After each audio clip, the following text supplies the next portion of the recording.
At points in the meeting, when the meeting chair requests public comment, members of the public participating in the live meeting, either via the internet or telephone, shall indicate their desire to speak. If participating via internet, please click the raise hand feature located within the Zoom application screen. If connected via telephone, please dial *9. To get it rolling, do we have any changes to the agenda?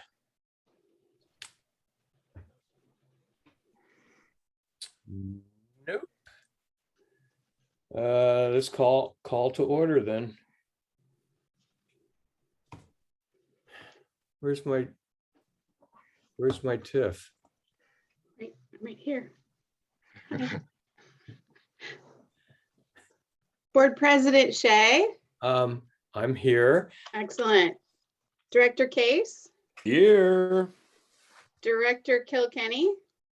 She texted me that she's having computer issues. Okay, so it looks like she's here as an attendant, as an Got attendee. I'm gonna counter. Do you want to have her got stay it. here? Oh, she's Yeah. gone. Here. Yay. Yay. Director Oyserman Here. and Director Ruggieri. Here. Thanks. I think it plane froze again.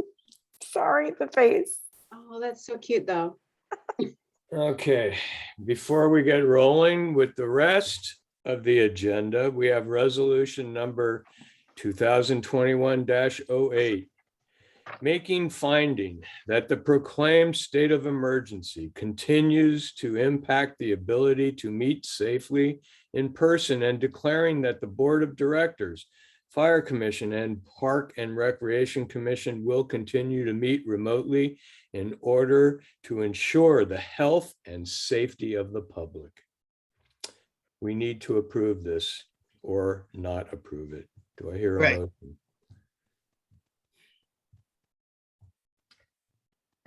I move to approve resolution 2021-08. I'll second it. I was motioning muted, so I'll just second you, Chris. Any comments about this? Eric? Well, I gave you a pretty detailed note. I mean, all of the conditions exist, which is why AB 361 was put into place. The primary move of this happening was that the governor's executive order previously that remote meetings were held under was exactly that. This actually codifies it into law and makes an amendment to the section of government code that's most popularly known as the Brown Act. The one kind of catch here that's still a little bit of a gray area, but is being recommended, is that no more than every 30 days, the board is supposed to reaffirm that these conditions still exist and redeclare that you will continue with remote meetings. That might get extended out. I think they're realizing that for groups that only meet once a month, that puts a hamper into things. But as of right now, our legal counsel is still advising every 30 days, not to exceed, we revisit this. So on months where we have 5 Tuesdays, that's going to present a challenge in the following month, because we'll actually be 35 days out or so instead of 28. So we'll cross that bridge, but the December meeting would be the first tricky one. So Would we hopefully need we to do have- a special session to just call and do this? we might, Okay. hopefully we have more clarity by that time, but this will carry us for this. And then the November meeting, I'll have something similar on the agenda, just stating where it's at. Otherwise, any questions or discussion, I'm happy to entertain them the best I can. Well, I mean, the only thing that I'm thinking is, do you think our governor or the legislature would make the change ahead of time? They won't change. AB 361, which is what this is based on, is actually written to carry through until January of 2024. What the two things that could change is if the governor withdraws his declared state of emergency, or if local health makes changes to recommending social distancing. Those are the two key factors. All you need is one of those. Both of those still exist at this point in time. I don't know that I see that changing anytime immediately soon, but the optimist in me would like to think so. I'll certainly keep the board apprised if and when that happens, and I'm sure you'll see it all over the news as well.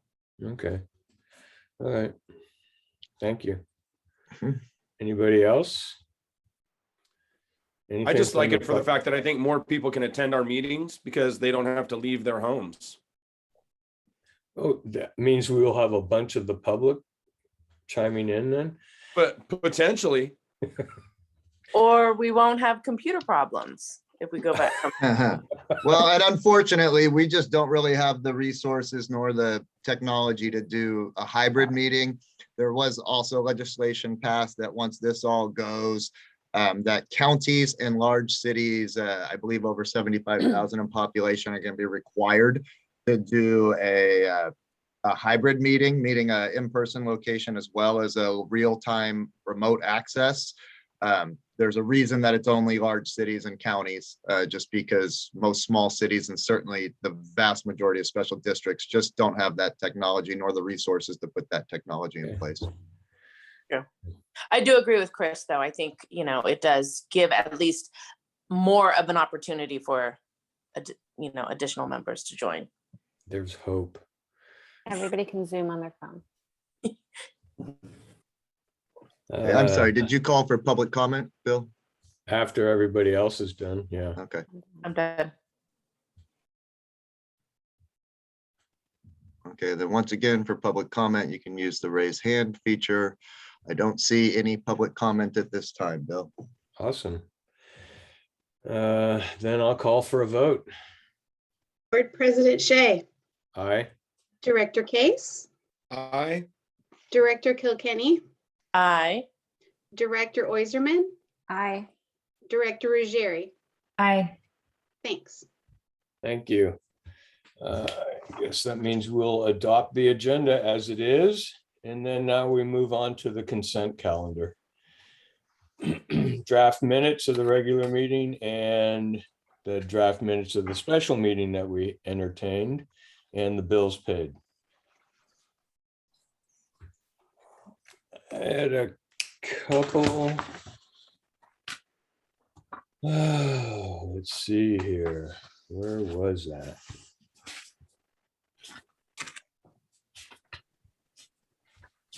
Can I ask a question while you're Go looking? ahead. May I ask which of the tennis courts were resurfaced? Luke, you want to take that? Yeah, absolutely. So courts 1 and 2, the 2 courts closest to the street on Miller Creek got cracks were filled and they got a new top coat put on. This isn't like a full dig out do. It's just more of a band-aid. But they got redone. Those will last for a while. They're looking really good. And then courts 3 and 4 down closer to the middle school got just a few patches done. There were a few holes that they went out there and filled and took care of. And then Creekside Court to Creekside Park also got the same treatment as the courts 1 and 2. So that one also got like a new top coat and cracks filled. So.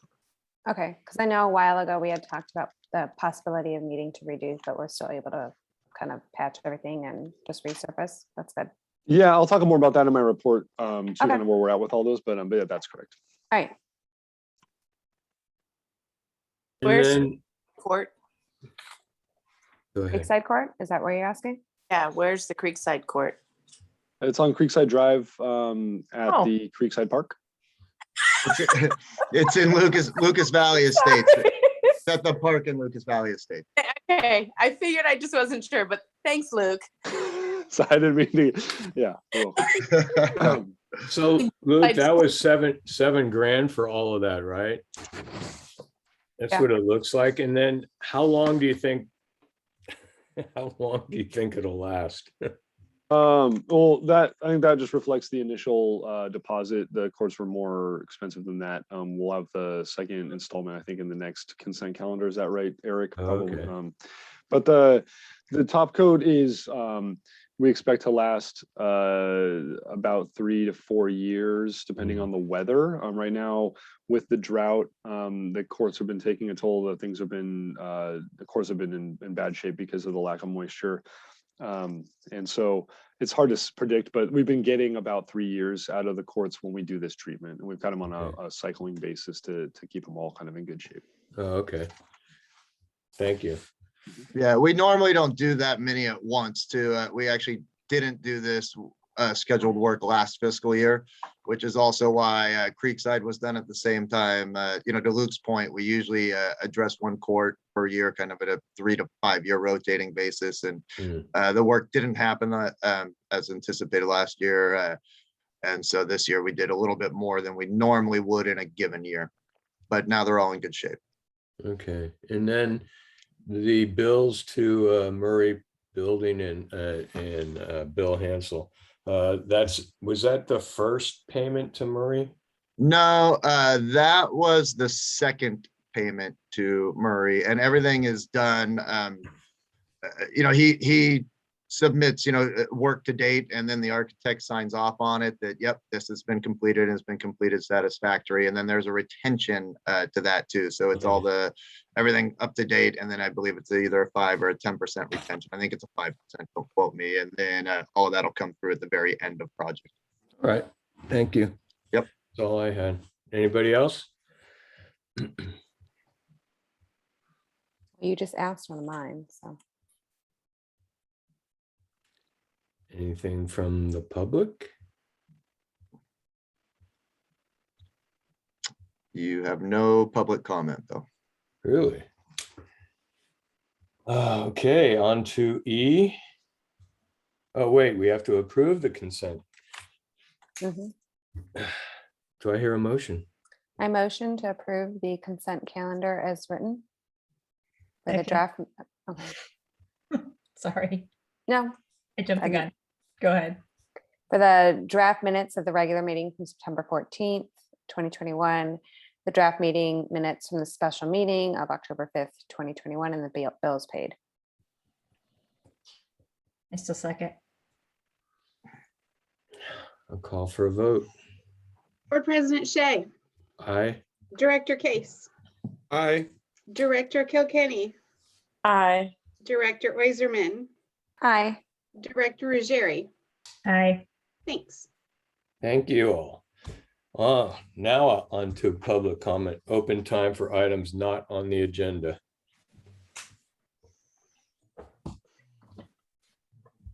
Looking for any raised hands, and you have none, Bill. District matters. Let's see, we got a resolution number 2021-09 approving memorandum of understanding between the Marinwood Community Services District and Marinwood Professional Firefighters pertaining to the compensation and working conditions. I'm just so happy that we're able to vote an approval on this. Eric? Yeah, before I get into any of this, I want to acknowledge as, sitting at the table as the district representative and working with the representatives from the firefighter group, I was just really, I don't know what the right term is, appreciative of. It was a very open, it was a very communicative, honest process. It was, very good to work with them. I think that both sides really listened to what was important to the other sides. And truth be told, even though it seems like a long time passed, it was it wasn't a lot of meetings, and we were able to get to this agreement. So I just want to acknowledge that how much I appreciated their willingness to listen and their willingness to be open and candid. And it was just a really good, smooth process. And Sean Day, who serves as the shop steward, was very communicative with me throughout all of it. And the other gentleman who sat on the negotiating committee for the firefighters, they were all, it was a very good, healthy process to go through with them. So thank you to them. I also want to acknowledge that, and I'll get into some of the highlights here, but this agreement has been ratified by the firefighters. So they have already signed off on it, and their attorney has signed off on it. So this approval tonight would be the final step in this process, and then it will go into place. And it will last. The term of this agreement is actually for a 3-year term. This is going to take effect essentially July 1st of 2021 that's already passed, and it won't expire until June 30th, 2024. As I wrote in here, the MOU is really the guiding document that describes their wages and working conditions throughout the course of the MOU. Obviously, we also have a employee handbook and personnel policies, but the MOU, anything that's addressed in the MOU overrides that. The wage increases, I listed them out as percentages, as you can see by rank. And I also tried to go through and list out what some of the non-economic items were. A lot of this was kind of language cleanup and just kind of a reassessment of one role in particular, being the maintenance role versus a fire staff administrative role. That really kind of came to light, especially after the retirement of our in-house fire chief and recognizing that we could use a little bit more help on that side here. So this makes a lot of sense for both sides for us to do. And they were amenable to it, and I think happy about it. On the second page, where you see the fiscal impact, I have this broken down in a couple of different ways, and I tried to get fairly detailed, separating out wages versus pension expense and taxes, and you can see what the incremental increase amount is, meaning what is anticipated and estimated to be added to the budget on a year-over-year basis as a result of this MOU.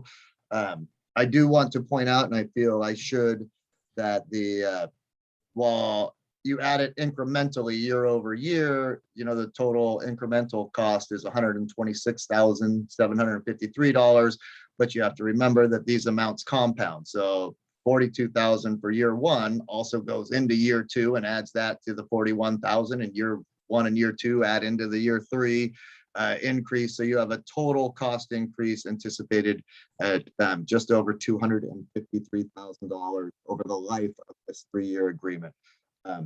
This cost will come out of the general fund. There's not dedicated funding for this or for employment that we have. But working within the budget, I do feel comfortable and confident that we can afford this cost and work it into our budget without sacrificing any other costs or needs throughout the district. And then I do, I put something here at the end, and I think it's important to point out that, I think we all recognize Marinwood is the smallest fire department, professionally staffed fire department in the county. And our guys are also the lowest paid professional firefighters in the county. Even with these increases, they're going to remain at or near the bottom of their comparative wage scale when looking at much larger fire departments and agencies than we are. I'm very comfortable with this amount. I think that this is a fair agreement. I think it represents what the district can afford and feel comfortable to do. And I think that they've certainly earned it. And I just think very highly of our firefighters, and they work very strong for the community. So with that, my recommendation is very solid to adopt resolution 2021-09 as presented, which essentially approves this 3-year MOU. Thank you. Any comments?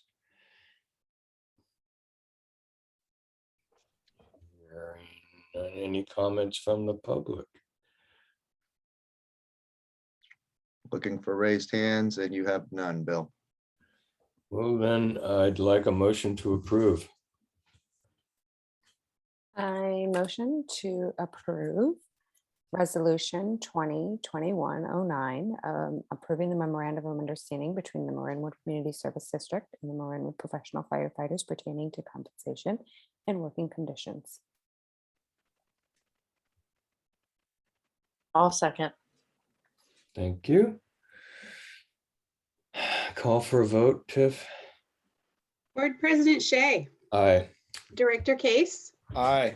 Director Kilkenny, Aye. Director Oiserman, Aye. Director Ruggieri. Aye. Thanks. Thank you. District Manager report. Let me flip some pages here. Coming right along here. So just a few items that I had put in there of interest and things that I've been working on. One of the ones I wanted to bring up, and I know it has come up a couple of times at a couple of meetings regarding the play structure replacement project for Marinwood Park. This is still in the early stages of the grant process. I'll be filing the initial application or project application. They've already received our resolution for funding. We've already been approved for funding. This is just to formally approve the project. And just as a reminder that the Park and Rec Commission recommended this project to the board, which was subsequently approved and the funds authorized for this specific use by the board at your February 2021 board meeting. So we've been working on it since then. This initial project application is due in December, but my goal is to have it submitted by the end of this month. One quick note on the Miller Creek Trail feasibility report. I have made contact with a couple of professionals that are somewhat in the area. One is actually based out of Santa Cruz. Another one is based out of Sonoma County. Both of them have expressed interest. We've sent them the initial materials and I'm still waiting for an initial proposal. So hopefully we have a more solid update on that next month.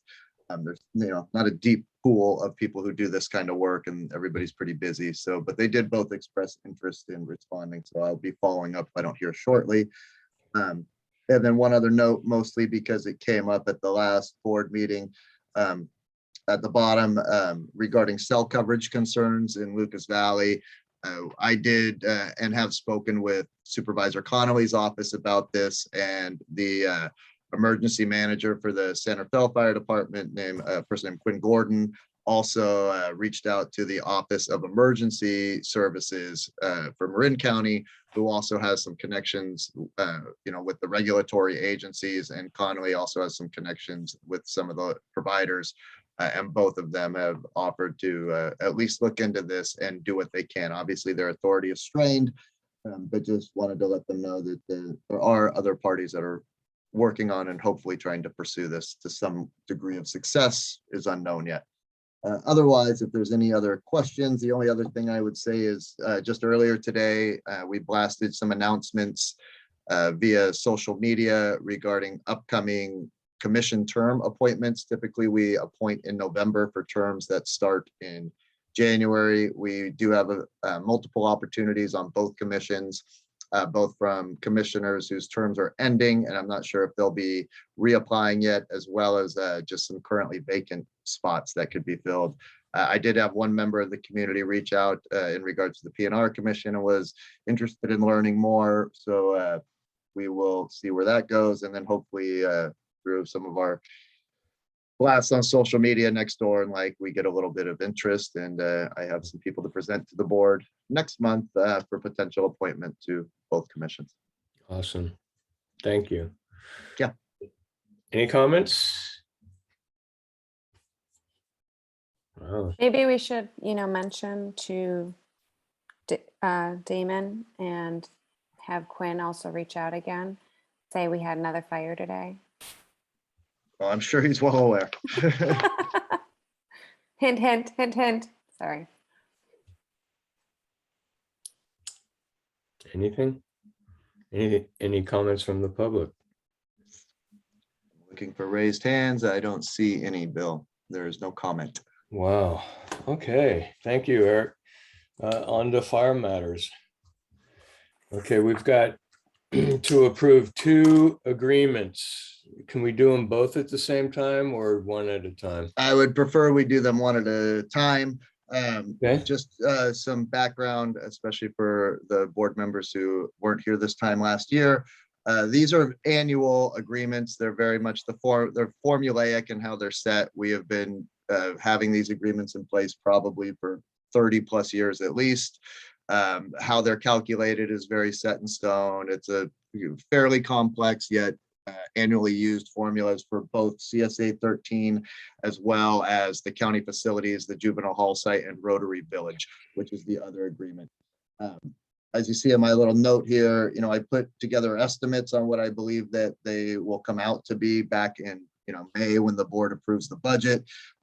Final reconciliations and contracts are actually slightly above. On the CSA 13 contract, it's a little over $14,000 higher than estimated in terms of total revenue, and a little over $1,200 for the county facilities. So you're looking at about a $15,000 revenue increase from what I anticipated 6 months ago.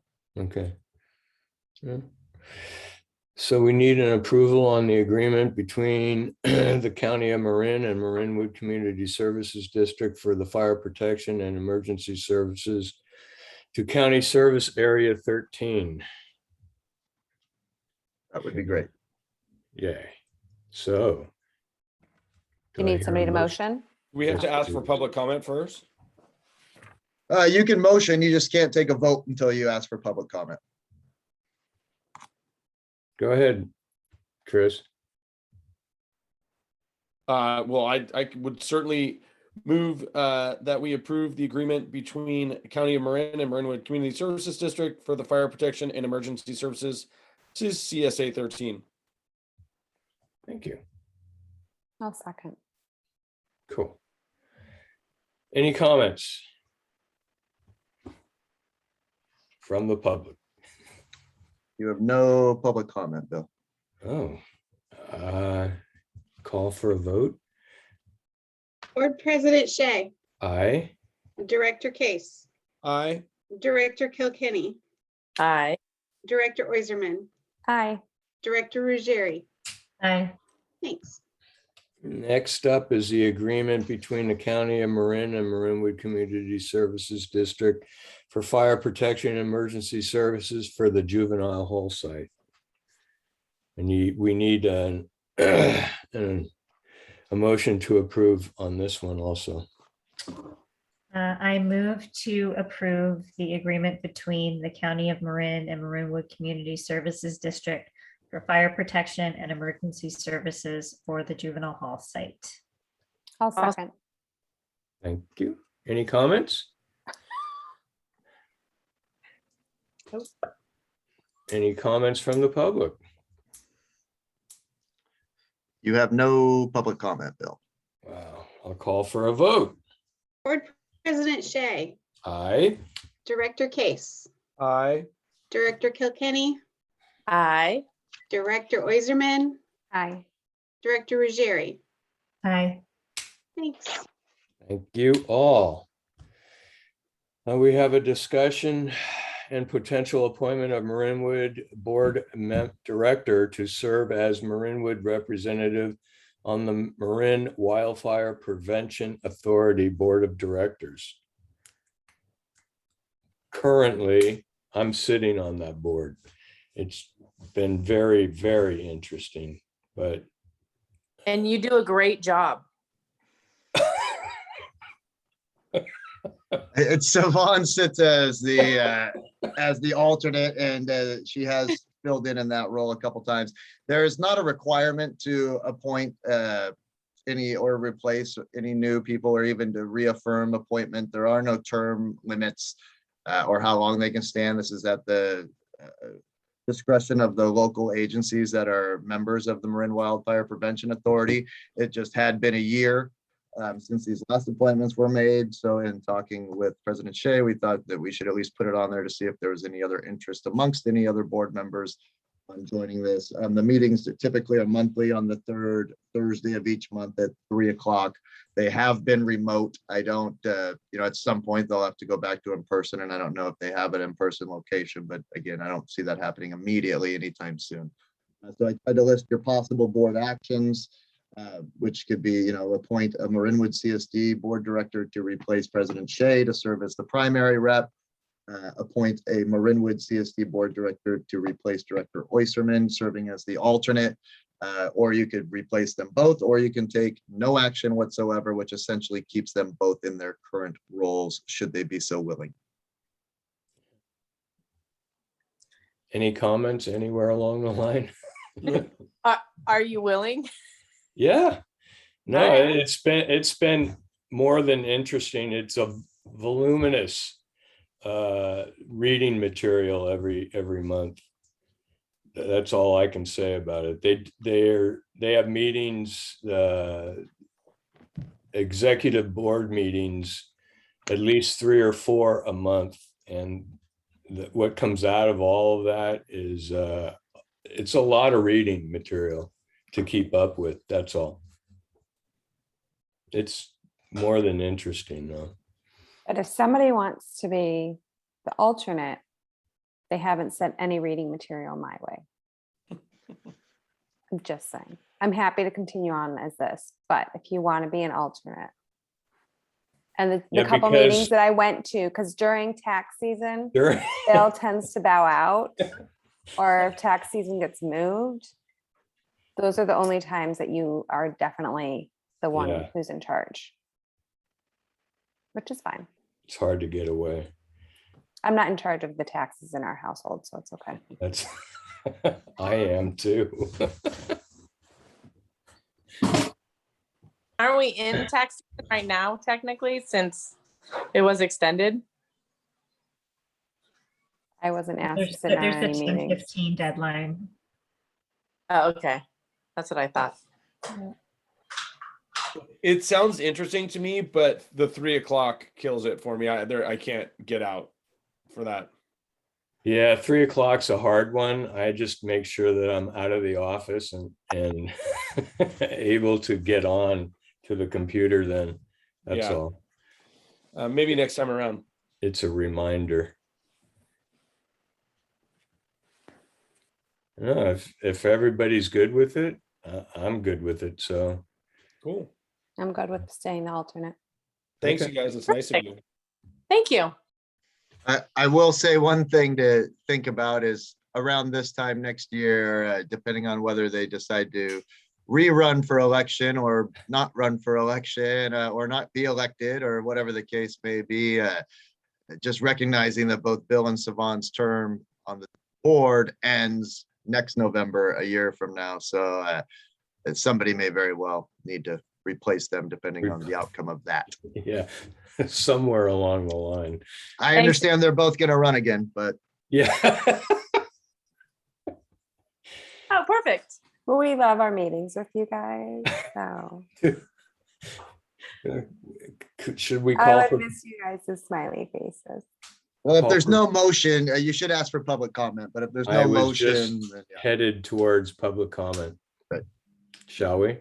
Yeah, looking for any raised hands. You have no public comment. Wow, golly.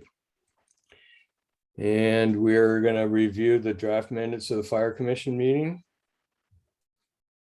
Well, can we just close this out and just make a note that there was no motion? So formally, both President Shea will remain as the primary representative, and Director Oysterman will remain as the alternate representative to the Marin Wildfire Prevention Authority Board. Sounds great. Good, thank you.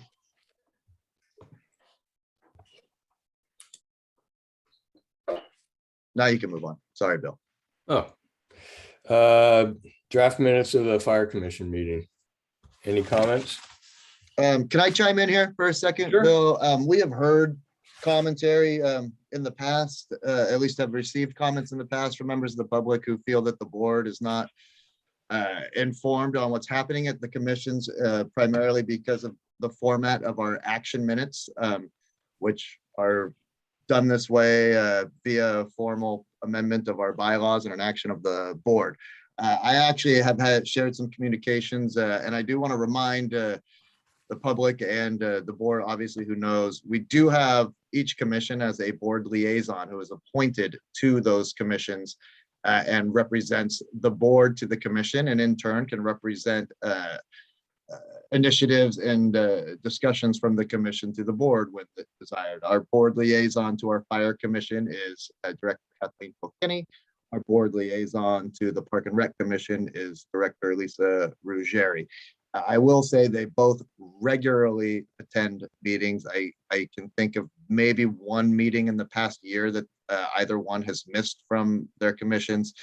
We were communicating since the last meeting, the three of us, and just kind of trying to think about this. And beginning with next month, we thought what might be helpful to do is when we go through the minutes, the board liaisons to the commissions will provide a brief verbal update and report to the board regarding just some of the actions isn't really the right term, but just, you know, what the commissions are working on, what some of the items of significance were that were being discussed, and anything else that they think may be of interest to the board. So we will start that with next meeting and Director Ruggieri obviously will report on the PNR, and Director Kilkenny will give a brief verbal report on Fire Commission. And we thought that could be a good way to help keep the board and the public informed of the happenings of those meetings as well.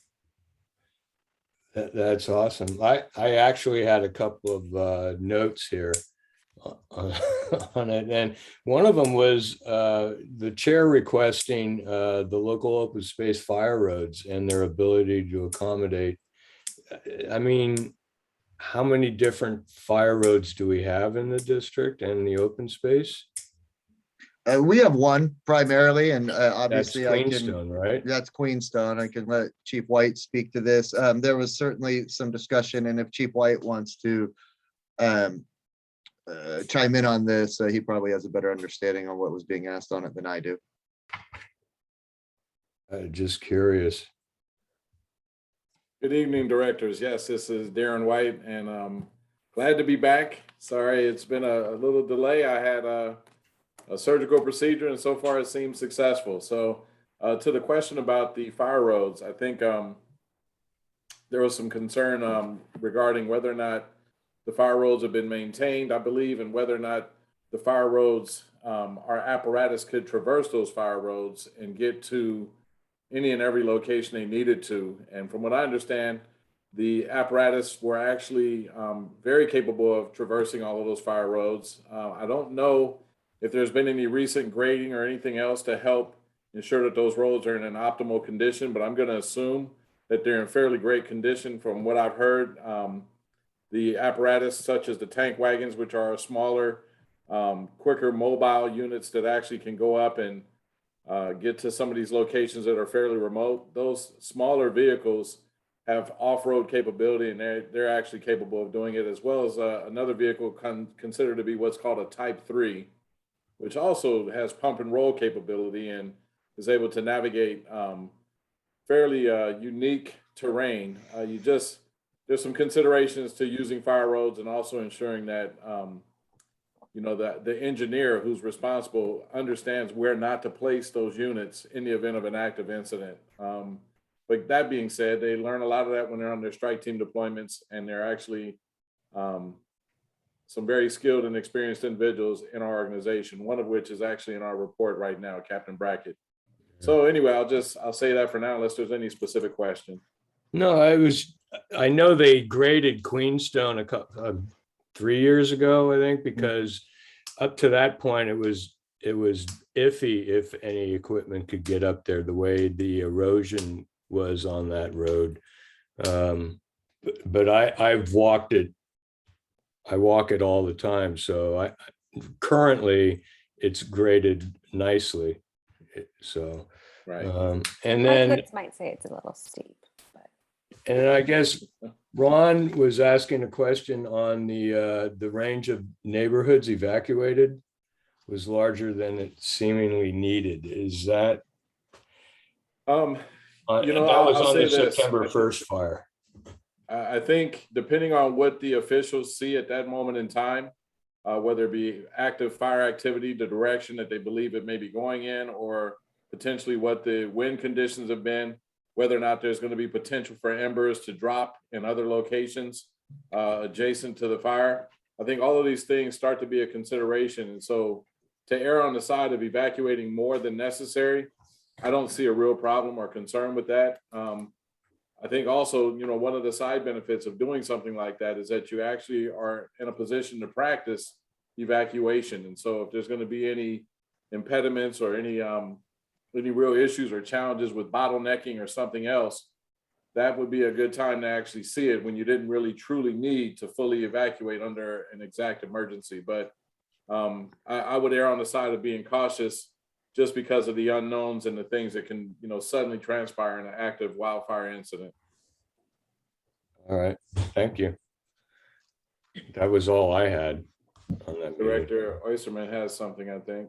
yeah, I was surprised also that the NOAA radios didn't provide an alert, and I don't understand what it means that it's not just target smaller communities. I mean, I thought the whole point, there's not going to be a Marin-wide fire, right? Well, I think I that's mean, part like, of the, isn't it because I mean, it would become Marin wide if we didn't stop this. So like, I don't know. I'm a little confused also. I think that from my recollection, the NOAA radios were designed to actually give a heads up to a wide swath of individuals who may be in the path of a fast moving incident, something that's gotten to be fairly catastrophic or looks like it's growing exponentially and is going to be a major threat to multiple communities.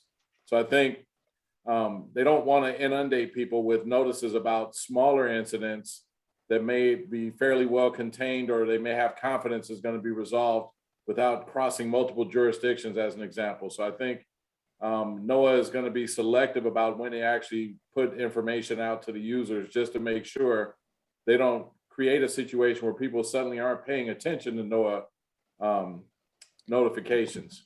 I totally get that, but I think that we need to then be clear if we're going to have people have these, because I think people might think, well, my NOAA thing didn't tell me to evacuate, so I don't need to evacuate. Do you know what I mean? Because Yeah. we were told to evacuate, but that didn't go off. But we were told that this is in case something happens and you need to know about it. And this was something that happened. Like, we need to then be specific about, I mean, I got like alerts on high winds, but not about the fire down the street. Yeah, That I I'm think- while I'm being evacuated. Yeah. Can I just interject? I think that, and Eric did a little bit more research as well, was that it was more driven by weather, not fire conditions, and that's why. So that's why you're getting the weather, you know, the wind versus just Marinwood's fire, because Yeah. then it will go off in Mill Valley, it will go off in Sausalito, it will go off in everywhere. And I agree with him, like, I'll start ignoring it. If I'm like, oh, Yeah. the thing in Fairfax, that doesn't affect me.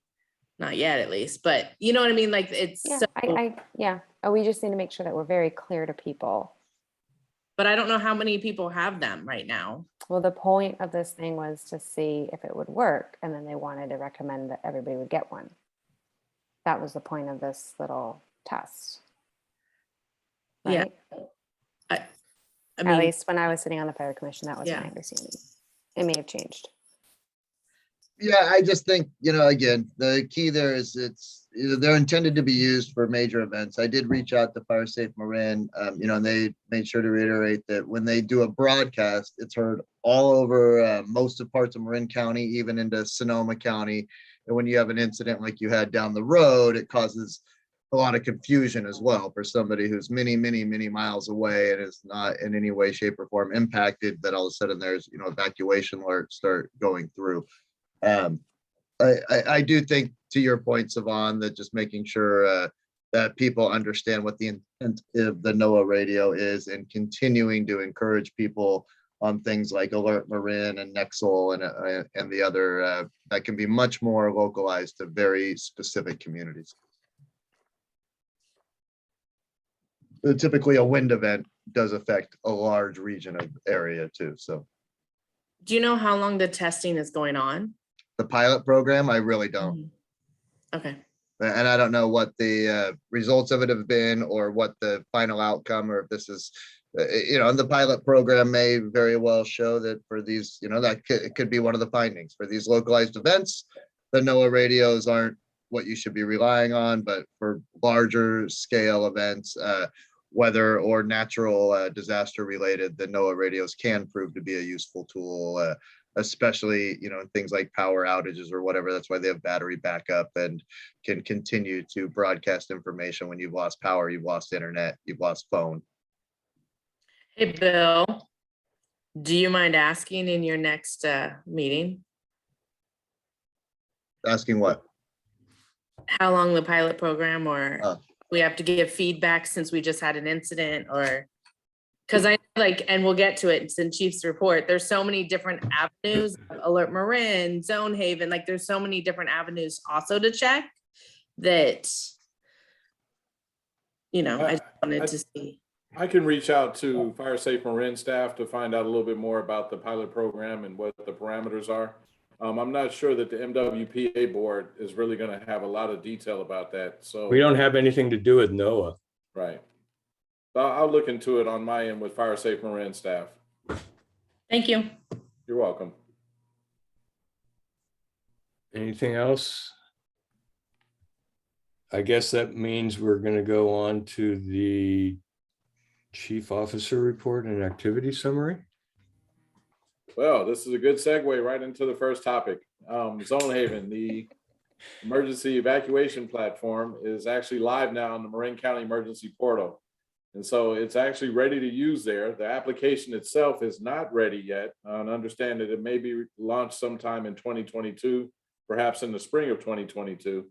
In the interim, there's some information that's being pushed out to end users, and they're encouraging. And in this current report, I actually did something I seldom do, which is I created the links so that you could click onto it and actually see video and some of the frequently asked questions, the talking points, and other information that just may be interesting. I think one of the videos kind of demonstrates the first responder utility of the Zone Haven platform, and that they're able to make real-time decisions based on conditions they're encountering. And so with that video, it kind of speaks to some of the things we've talked to in the past about real-time situational awareness, using the Waze application and making decisions based on the various zones that are identified that may be in need of evacuation, and how that gets communicated out to Alert Marin and others to now push back out to the communities that may be affected. And so with that, I certainly encourage all of you to take a look at some of this information. And if you have any questions, for the next time that we meet, I'll certainly be willing to share some of the frequently asked questions, or if you have any questions right now for that matter, I can provide what answers I can.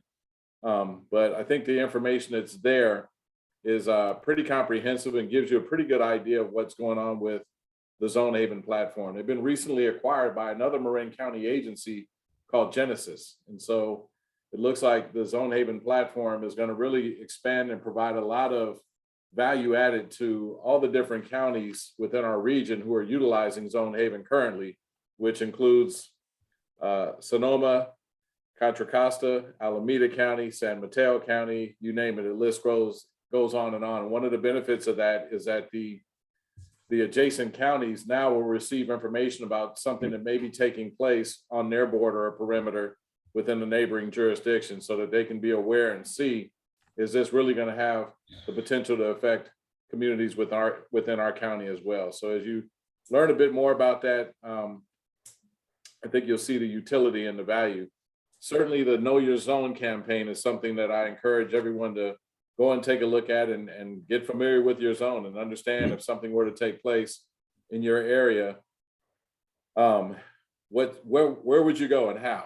The Zone Haven itself does not provide you with the information on evacuation and where to go. It's actually the Waze application that provides you with that information. And so while Zone Haven is not capable of giving you that detail, you can rely on the Waze app right now until the Zone Haven app is available. So, and Waze is going to direct you away from any incident. So it's going to utilize real-time traffic conditions and information it has about any bottlenecks or pinch points that may be experienced and the incident itself. So just a couple of things to consider as you look at the Zone Haven and its value as it moves forward. One of the other things I'll speak to about it is that it's utilized a lot of information from existing or previously existing data regarding the mapping and the other zones that have been previously developed by numerous agencies within the county, going back to, I believe, 2005, and then again, more recently, 2016.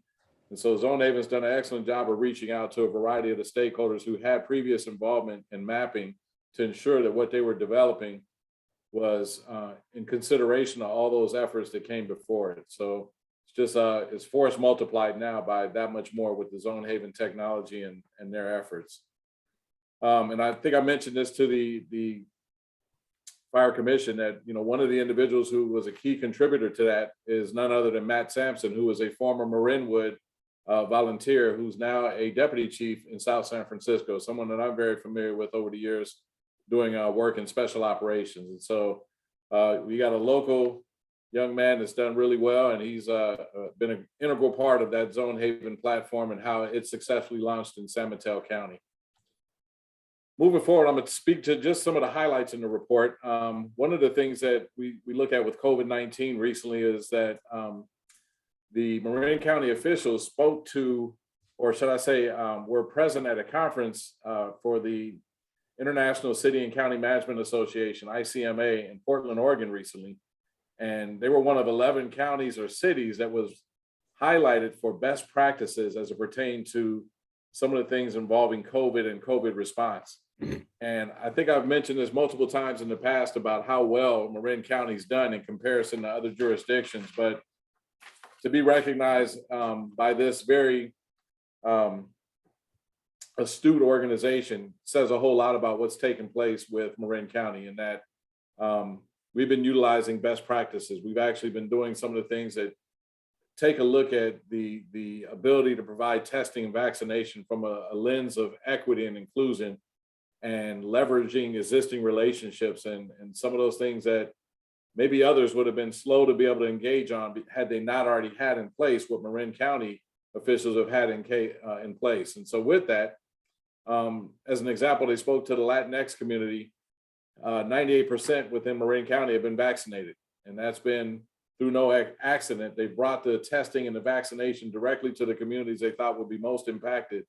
And so that's a very high rate of success. And you think about the idea that Marin County may very well be the highest vaccinated rate of a community anywhere in the country, and still doing very well when it comes to infection and or deaths compared to any other jurisdiction within the country. That speaks volumes about everyone's understanding of what needed to be done and why, and taking a very proactive approach. One of the other things worth noting is that well over 1,300 county disaster service workers, 1,300 employees stepped up and just took on responsibilities with food service and with testing, with actual vaccination assistance at various sites. And so we look at this, and county officials have realized they've learned a whole lot in this pandemic on how to provide services to the community. And so some best practices, I'm sure, have emerged from this that they're going to utilize in the event there's another future catastrophe or a similar situation that we may encounter somewhere down the road. So again, kudos to everyone here in Marin County for making sure that we're a lot safer than we normally probably would have been had it not been for everyone's proactive approach. Vaccine verification and testing required for first responders. I think as of September 15th, almost a month ago now, there was an order provided that became effective, requiring first responders to actually be vaccinated and or provide for weekly testing in the workplace to ensure that there were no exposures and or potential for other individuals to be exposed. And so this was a strange thing that it took so long. If you think about the fact that back in July, the CDC, or excuse me, the CDPH, California Department of Public Health, required in late July that healthcare workers, including those in hospitals, skilled nursing facilities, multiple clinics, homeless shelters, and a variety of locations, had already required those staff to be fully vaccinated. Well, for some reason, and it's guessed it, or it's supposed perhaps that it was a political thing because of the recall and whatever else may have been happening at the state level. The order never really spoke to first responders, especially fire service personnel who come in direct contact in most cases on a regular basis with patients who are either at these facilities or en route to these facilities. And so the order finally came, but there's I'll just say an effort underway right now to further push this order into mandated vaccination for those first responding agencies, especially the fire service. So this is going to become a point of contention. It's already surfacing in multiple locations, including Los Angeles, San Francisco, and other jurisdictions, where certain first responders are pushing back on the idea of being vaccinated. But there's going to be more to follow with that, because I think ultimately, in my own opinion, professional opinion and personal, is that we can't pose a risk or an undue risk to the community that trusts us to serve and provide service to them safely, and or to those we work alongside who are potentially going to carry a virus back home to our families or to our loved ones or elsewhere. And so with that, this is really going to reach a crescendo at some point, I'm pretty sure. But the question is how soon and when. So more to follow on that at some future point. I got a few photos that I shared of the Caldor fire and some of our staff, including Captain Ryan Brackett, who was in one of the photos when they did a group picture. He's at the top left of the photo. You can't really see him that clearly, but he was one of the experts on the scene that helped out as they were trying to prevent that fire from getting, or should I say, affecting South Lake Tahoe. And we received a very, very warm letter, if you will, of appreciation from the battalion chief who served as strike team leader and spoke so highly of the effort of the crews that responded there and how they worked under really difficult situations without a lot of sleep, very uncomfortable, just difficult terrain, you name it, they were facing it. And no one had a negative attitude or any adverse comments or just showed professionalism and diligence throughout. And so it's just something to be commended when they maintain morale and continue to perform at a high level under very challenging circumstances for a 2-week period. So hats off to Captain Brackett and the others that responded to assist on that incident. And as Director Oyserman referred to earlier, there was another couple of incidents that occurred, and one right after I actually went out on leave, which we'll know as the Lassen fire. And fortunately for us, we had a very quick response, and that quick response involved our own Engine 58 crew and multiple mutual aid agencies, as well as the Marin County Sheriff's Office and CAL FIRE air units. I've seen the air units do impressive things, and I believe they've done something impressive here as well. They had 4 air tankers and 2 helicopters. That's a massive response in a very short period of time. I've only seen 2 air tankers and 1 helicopter where there were homes threatened in my previous jurisdiction and not far from where I live now. But to have 4 air tankers on the scene said they wanted to knock this quickly. And they actually, from what I understand, did their drops with precision, as they have been known to do. And so from what I understand, the fire started initially and had maybe about 4 or 5 acres, but ended up totally burning about 45 acres in all. And our personnel remained, on scene for the next couple of days, ensuring that there were no hot spots or potential for additional fire spread. And as mentioned earlier, I know there was some concern about the number of evacuations, but again, I would always err on the side of being cautious and not suddenly find ourselves behind the 8 ball because we didn't get enough people out as soon as we could have.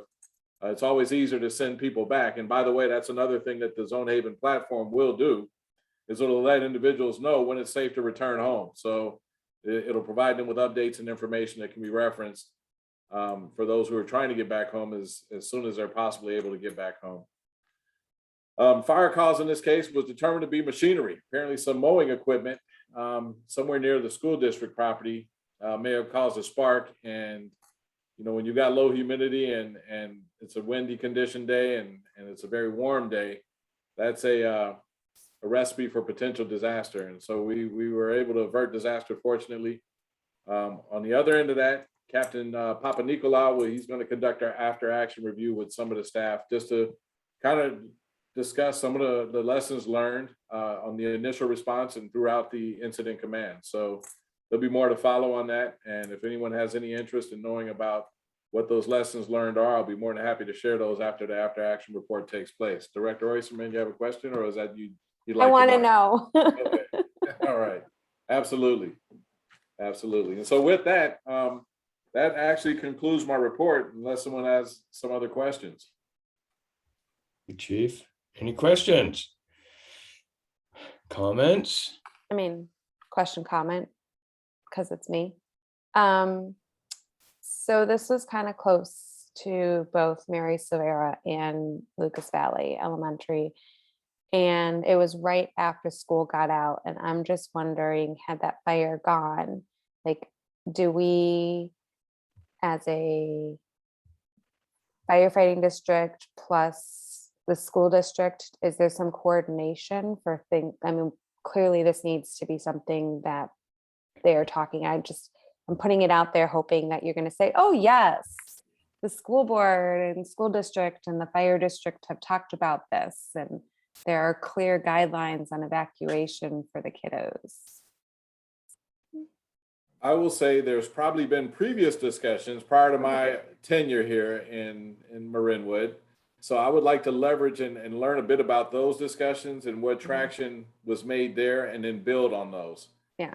What I do know also is I've had recent conversations with Quinn Gardner, our emergency manager in San Rafael. And I've talked to her about my concerns about vulnerable populations and vulnerable areas of our communities that I believe need consideration moving forward, whether they be the seniors or they be the youth, and how we can effectively ensure that we have plans in place to evacuate those individuals who may not be able to get out in the instance of a fast moving fire. And so Yeah. with that, that'll be part of some upcoming conversations. You know, how do we either shelter in place successfully, or how do we position ourselves to ensure that we have the right resources going where they need to go immediately when we call on them, because we recognize that there's a need.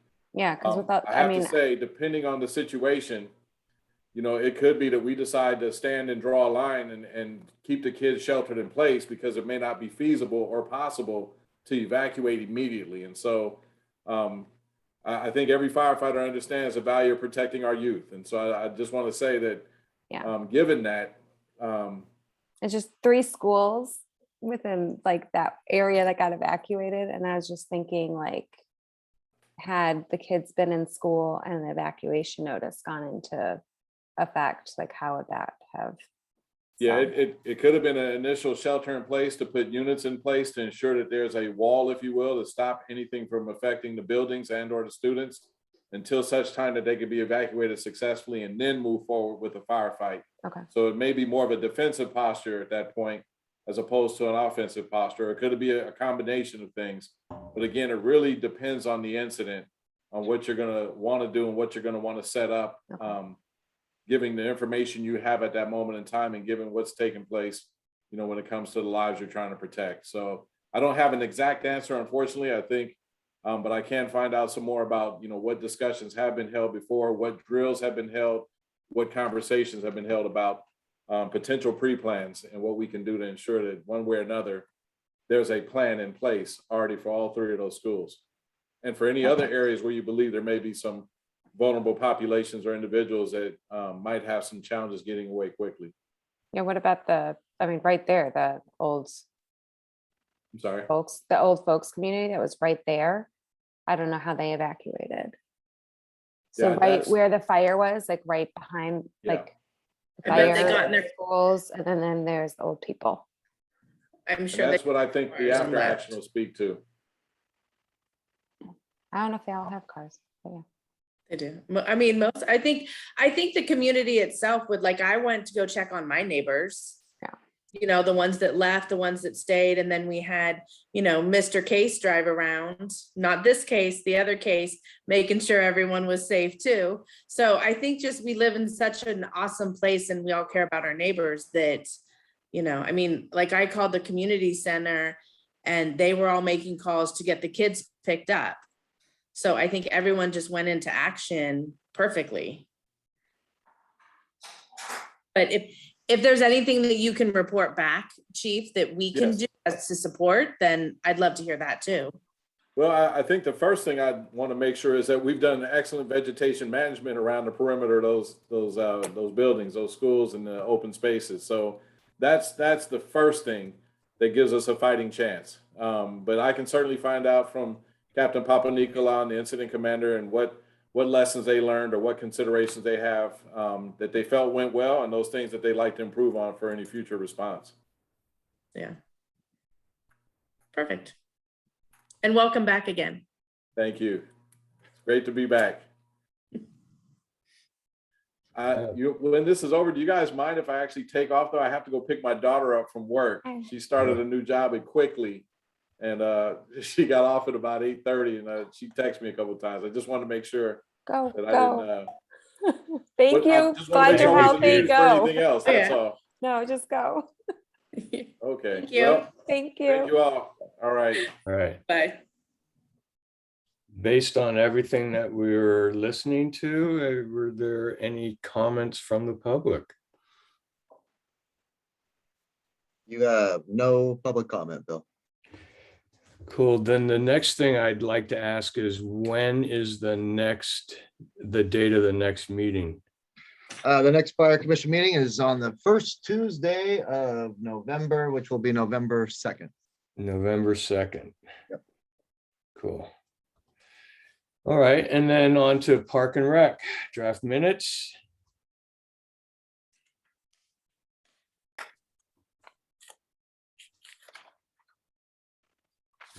Any questions?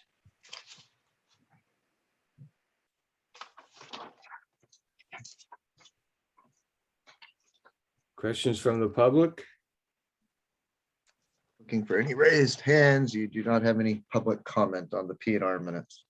Okay, and then I guess Luke will be up for the Park and Rec maintenance activity report. That's me. Hello, Yay. everyone. Thank you, Bill.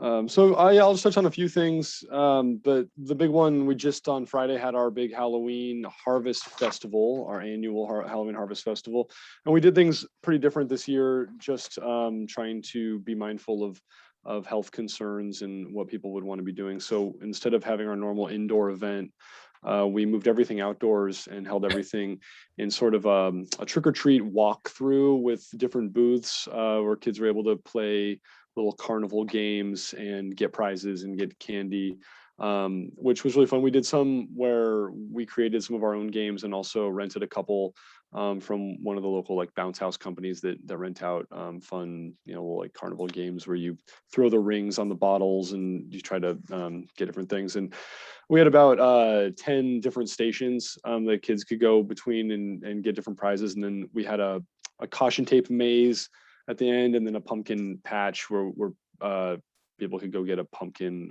with a decorating kit on their way out.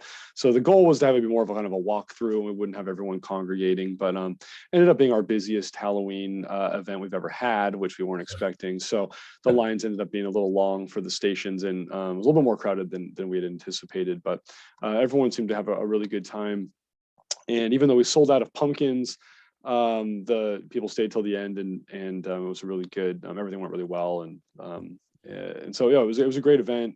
I don't know the exact number, but we had just around 300 kids came to this event, so that was pretty great. I know there's not a lot going on in the county for Halloween right now.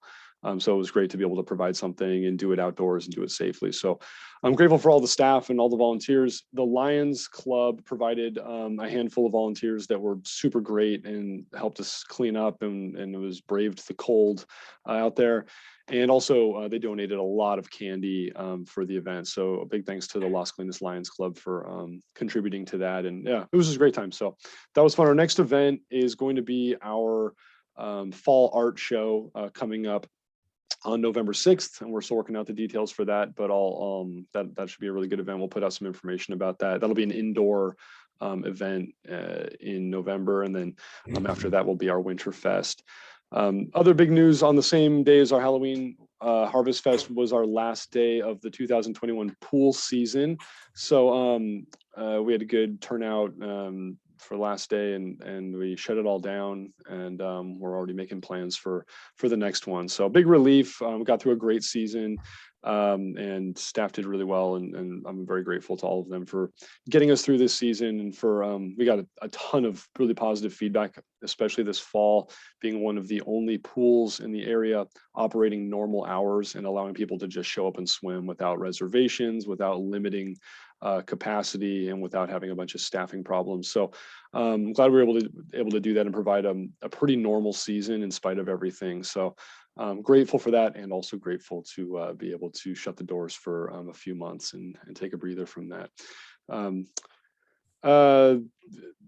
I'm just going to go ahead and move on. And I mean, classes are going great. We've got a lot of things going on. We're already starting our planning for our next year set of programs. It's kind of a year-round event, our big summer planning process. So we've already started talks on what went well this year, what can we change and improve on, how are we going to navigate next year. And so we'll be announcing stuff as that comes to light. On the parks maintenance side of things, we mentioned the tennis courts earlier. They all look beautiful. Courts 3 and 4 don't look beautiful per se, but they're more playable than they were. And courts 1 and 2 and the Creekside court all look really nice. none of this is a guarantee that we won't see new cracks showing up at the first rains, or if it gets really cold. These are just sort of temporary repairs to help get our courts playable again. And they look really nice and should be playable for years to come. But we will be starting to look at when can we do a full resurfacing job to some of these courts, and on what timeline we can work with that with the budget. So we'll be talking to you guys about that in the later on in the fiscal year. But I'm glad to have gotten that done, and the tennis courts have been packed. It's been a really busy tennis season. All of our tennis classes have been full. Almost all of our classes are full with wait lists, which is amazing. Classes that we've never run, or not run in a long time, have been filling up. And so there's a thriving tennis community in Marinwood right now. And we're really glad to be offering so many programs and be able to give all of those people decent courts to play on for right now. So I'm really happy about that. The park maintenance staff has been dealing with a lot of turf maintenance this last couple months, and will continue to do so. In the far part of the park, closer to the tennis courts, we're still letting the grass grow and new seeds to germinate. I've got that all blocked off for the time being, and hopefully we'll be opening that up in the next couple of weeks, and then we'll shift to some of the other areas of the park. They've also been digging a lot of holes out there, dealing with some irrigation issues and getting some things repaired and upgraded, and adding some shut-off valves to help with all that. And the guys have been working hard, and they've dug a lot of holes and been hanging out in about this deep in the turf way too much recently. So hopefully we'll have all that done and not have to deal with that for a little while. We've also been dealing with shutting down the pool for the off season and getting things winterized down there to protect everything. Checking all of our equipment now that we don't have people in the water, and making sure everything's tip top, doing some minor repairs on some of our filters and pumps and things, and getting everything ready to go, so that when we come into next season, everything will be in tip top shape. So all of that's been going well. I'm happy to take any questions if any of you have any. So thanks, Luke. Comments, questions? Me. For the tennis, when they do the tournaments, do they like our tennis teams, and I know our Marinwood's really known for their tennis. Do they rent the courts, or do they just use the courts? When the tennis leagues play, they rent the courts for both their practices as well as any tournaments that they hold. So they reserve those with us in advance, and we post them out at the bulletin boards that they're reserved. And do they pay a fee? Like they do, yeah. All okay. the leagues pay. So that kind of just, I was seeing if it covered. I mean, I don't know if it really covers all the expenses of it, but just asking if it. I feel like didn't you have say in the past that they like have helped us with the resurfacing costs and stuff like that? Wasn't there something? So the things that few things play into our ability to keep the courts in shape, and we don't have money to go directly into a tennis court fund necessarily, but the tennis, so we have a Marinwood Tennis Association that is waxed and waned with how active and they've been over the years. We have done a lot of fundraisers, mostly spearheaded by Jerry, our tennis pro. He's been really instrumental in facilitating those, but there's been a lot of support from the Tennis Association, which includes a lot of the Marinwood Tennis League players, and they've held a lot of fundraisers and have contributed to our ability to keep the courts in playable condition. They also, their fees that they pay us to play also help with that. The fees are pretty nominal, and we try to keep them as reasonable as possible. And then as well as our revenue from the tennis programs that we run through the rec department, like the classes that Jerry runs for adults and kids. So all those things together, definitely contribute to our ability to keep the courts playable for sure.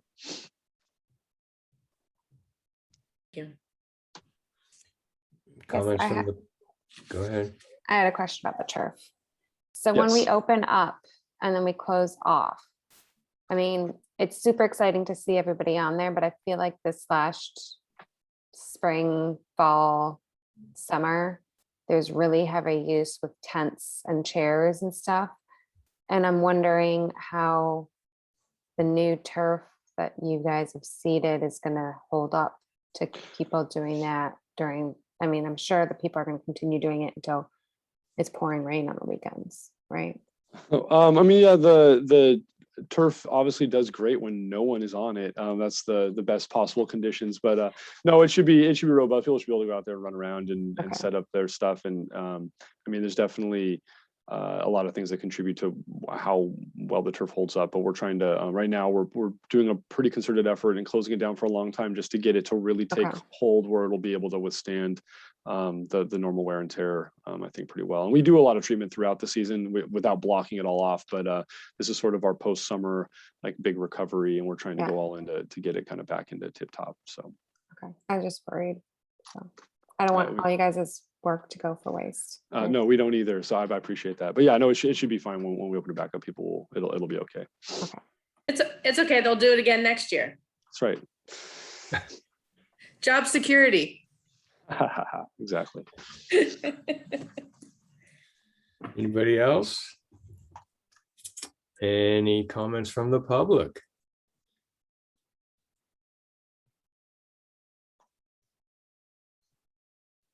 You have no comments from the public right now. Bill.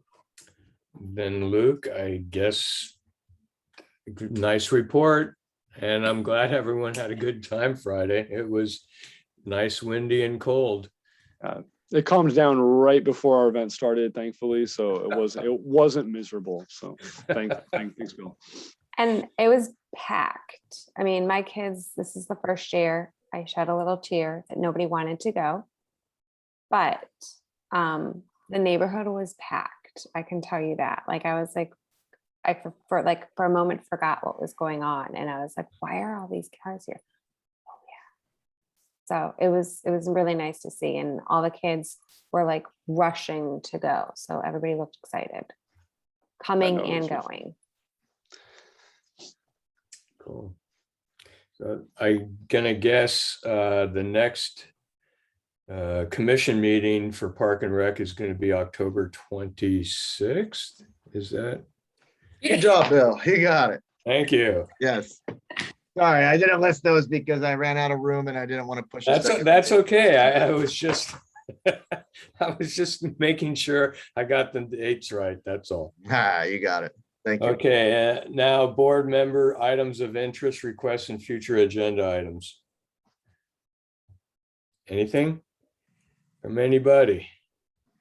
The only thing, and I meant to ask this earlier, can we get like a monthly update on the maintenance thing? Just Facility. yes, definitely not a shed. It's going to be an incredible maintenance village. Yeah. Compound. I just know, I mean, Facility. moving across the street from it, I see all the stuff going on, Facility. but it's It kind of hard doesn't to have a see roof on it yet. what's being done. The walls are up. Yeah, hold on one second. I'm just trying. The walls are up. And The And Eric, I exterior don't- walls I are up. definitely do not mean to put you on the spot right here. This is a big agenda with a lot of stuff for you. So I'm saying, even if we just start it next month where you maybe you could just give us the updates. But Chris, Yeah, we walk by it every day.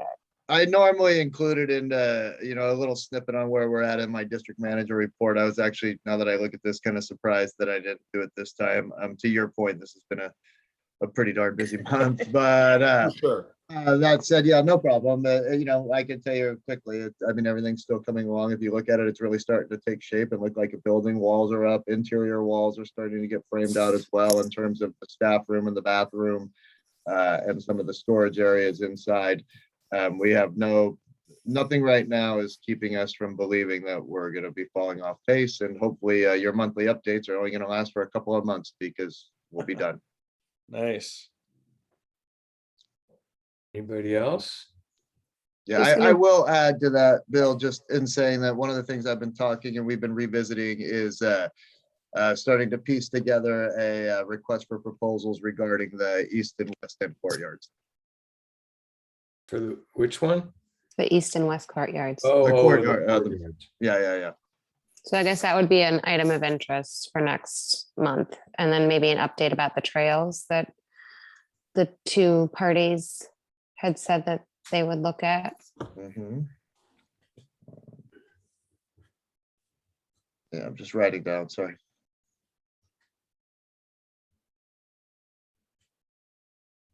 And then if there's an update on whether we have to do the resolution every time, I guess, right?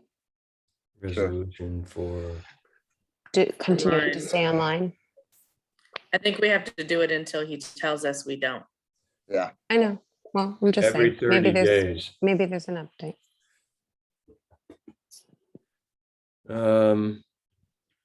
If there's nothing else. Oh, would the public have any items?